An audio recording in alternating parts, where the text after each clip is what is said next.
சரியா 12 மணி, உச்சி வெயில் மண்டைய பிளக்குது. எவ்வளவு பிரச்சனை வந்தாலும் பரவாயில்ல, ஆனா நடைபெறுகின்ற தேர்தலில் திமுக வேட்பாளரை வீழ்த்த வேண்டும் என்று நடத்தல். வீழ்த்துவீங்களா? இவ்வளவு வெயிலையும் பொருட்படுத்தாம மகளிர்கள், கழக உடன்பிறப்புகள் எல்லோரும் வரவேற்பு கொடுத்து இந்த தேர்தல் பிரச்சார கூட்டத்திலே கலந்து கொள்வது உண்மையிலேயே மற்றற்ற மகிழ்ச்சி. இதுவே நம்முடைய வெற்றிக்கு சான்று. ஈவினிங் தான் வரலான் இருந்தோம்.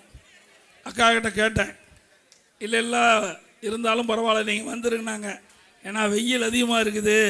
இவ்வளோ வெயிலையும் கழக நிர்வாகிகள், தொண்டர்கள், பொதுமக்கள், வாக்காளர் மக்கள் அழைத்து வந்து நாம் கூட்டம் போடுறது ஒரு சிரமமாக இருக்கணும். இருந்தாலும் பரவாயில்ல, அண்ணா திமுக தொண்டனை பொறுத்த வரைக்கும், நிர்வாகி பொறுத்த வரைக்கும், கூட்டணி கட்சி சேர்ந்த நிர்வாகிகள், தொண்டர்கள் அத்தனை பேரும் நம் வெற்றி பெற வேண்டும் என்ற நோக்கத்தில் இருக்கிறாங்க. நடைபெறுகின்ற சட்டமன்ற பொது தேர்தல் குடும்ப ஆட்சிக்கு முடிவு கட்டுகின்ற தேர்தல். நடைபெறுகின்ற சட்டமன்ற தேர்தல் வாரிசு அரசியலுக்கு முற்றுப்புள்ளி வைக்கின்ற தேர்தல். செய்வீங்களா?